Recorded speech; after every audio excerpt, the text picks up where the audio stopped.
Alden Richards finally revealed ang tunay na estado ng kanyang puso ngayon. Ano nga ba ang lahat ng ito? But before that, if you haven't subscribed yet to my YouTube channel, please don't forget to like, share, and subscribe at i-hit mo na rin ang notification bell for more showbiz updates.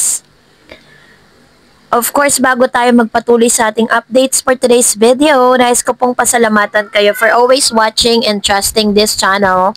Thank you so much. Inyong palagi ang panonood at palagi ang pagsubaybay sa mga updates po natin.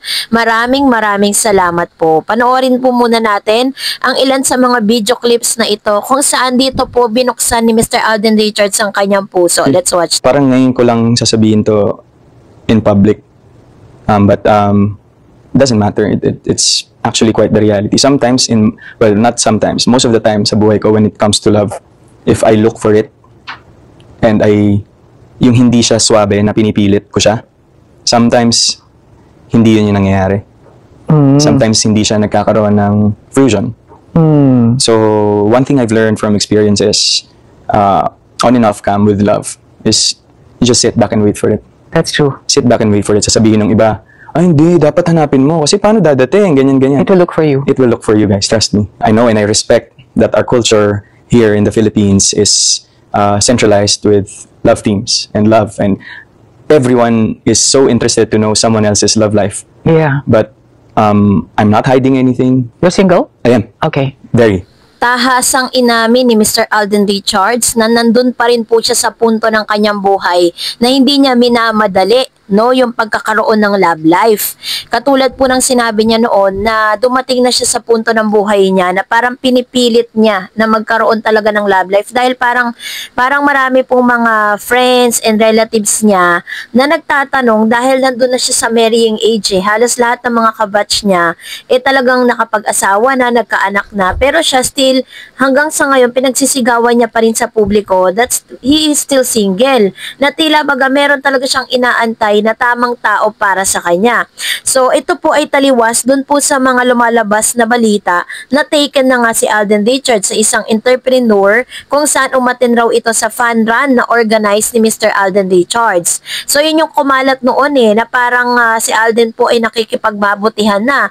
Pero after investigating, in-investigate natin yun at nabalitaan natin na yung girl na tinutukoy ay girlfriend nung kanyang kaibigan kasama sa fun run.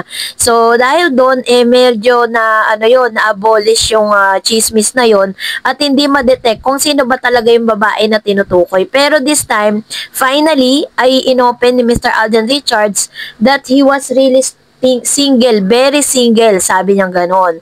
So ito pa So the line forms to the left. Everybody? Okay, my left. Yeah. All right. Yeah, but yun po, parang, tagal ko na I've been here 15 years. I've come to a point in my life where I decided I'll just wait for it.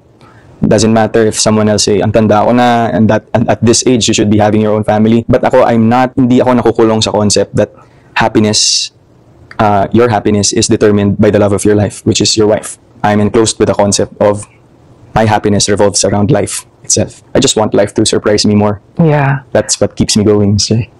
Lucky is the one who's going to get this glass that's not half full but is filled. Yeah. Yes, Mr.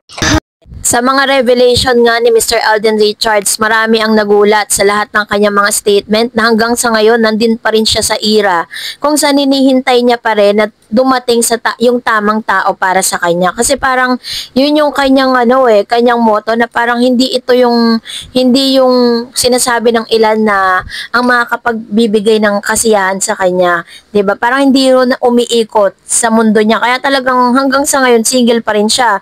Nataliwas.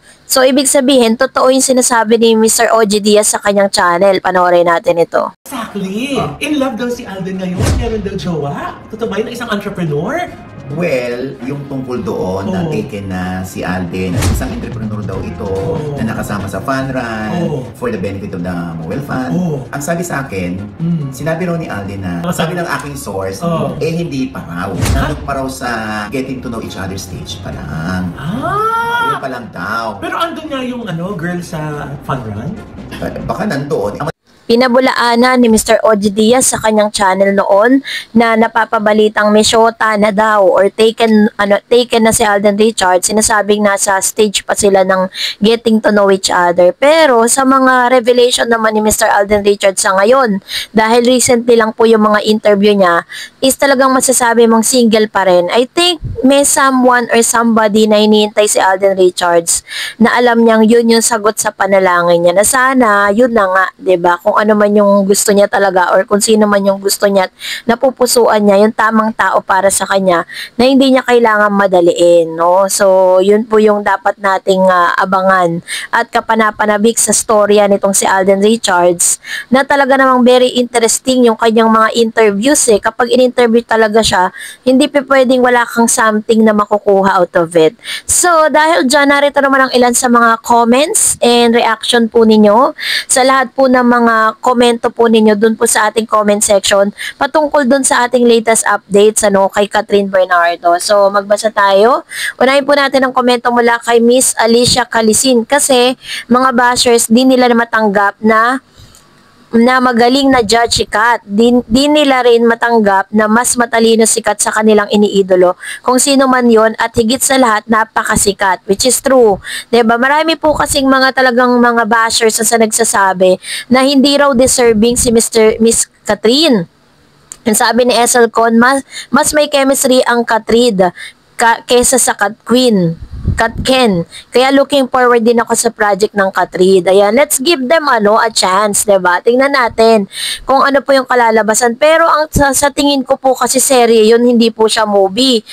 Ang nasisense ko ilalatag ko na lang sa inyo. So, yun po yung mga nasisense natin. And sabi ni Miss Beck Garcia, no more bashing please, the show is ongoing, let her shine in hosting, give her chance, FYI, I'm not a fan. Tama naman, 'di ba? So, bigyan natin sila ng chance, or bigyan natin ng chance si Miss Catherine Bernardo na ipakita na kaya niya talagang dalhin yung show, hindi yung ang dami mga bashers talaga na grabe po kung makapambash kay Catherine, 'di ba?